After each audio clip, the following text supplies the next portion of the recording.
hey there, you're on the internet, I have some free time, and welcome to the Triple N Network, where all you newbie nib nerds can find all the news you'll need. Let's look at an ink today, shall we?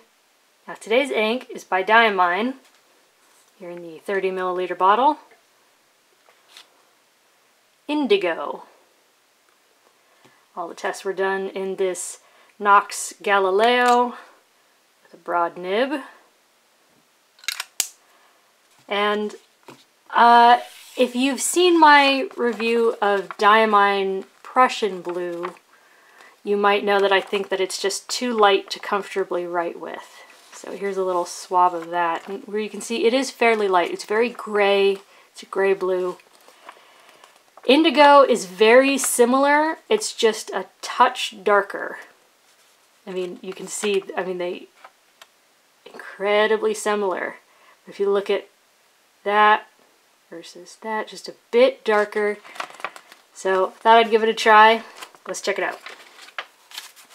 Chromatography, I did it twice because one was kind of old and I thought I'd do it again.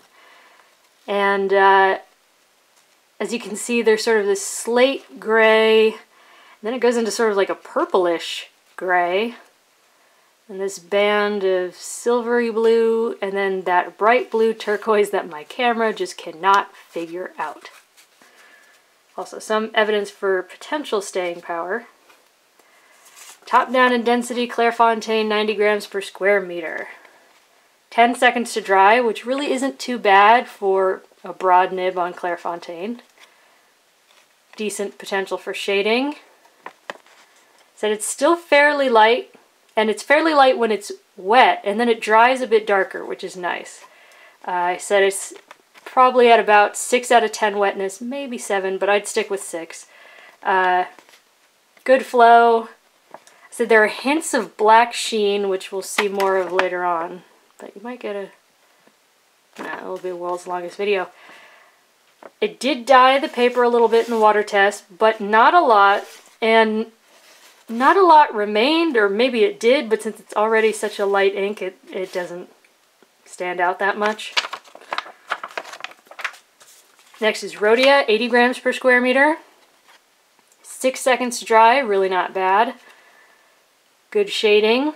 Still a fairly light gray blue. Yeah. Still dries pretty light. Water test, not bad. It kind of dyed the paper. Again, what's there is consistently there, but still not super light.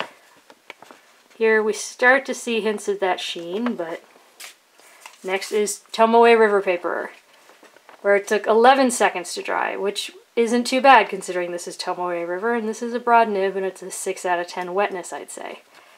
But here you can see it's almost like a black pearlescent sheen. And it's just in parts, and it's only where you really lay it on thick. So probably not super likely to see it all over the place.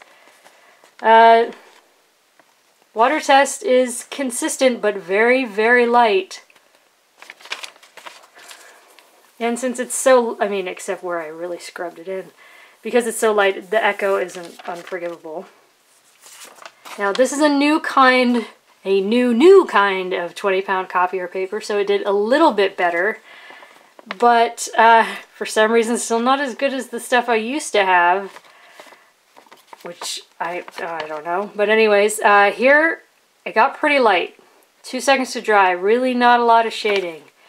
Bleed, feather, and spread. That's pretty clear. There's not too much feathering, not too much exploding, but there is some. And again, this is a 6 out of 10 wetness and it's a broad nib, so just imagine how bad this would have been on the old new kind of paper. Next is Mead Notebook Paper, where it got very light. This is like the color of Diamine Prussian Blue on Clairefontaine light. But not as bad as Diamine Prussian Blue on Mead. Still fairly light. I don't know if I'd like writing with something this light. Water test is not great. It's explodey, it's feathery, it's messy. Might do well in a finer nib, but I'm not completely sure. And here's Moleskine notebook paper where it took 4 seconds to dry, and there's still kind of some shading, but if we get in close, like we do, look at that feathering. Bleh. Yeah, it's kind of bad. Not great at all. Might do better in a smaller nib or a drier nib, but yeah, water test is okay-ish. I mean, it's kind of there. But, so, there you go. That's Diamine Indigo. I'd say it's a step up from Prussian Blue, which really, really is too light. This is still a bit light on some papers, but it's not bad. It definitely has that gray-blue thing going on, which I'm certainly not opposed to.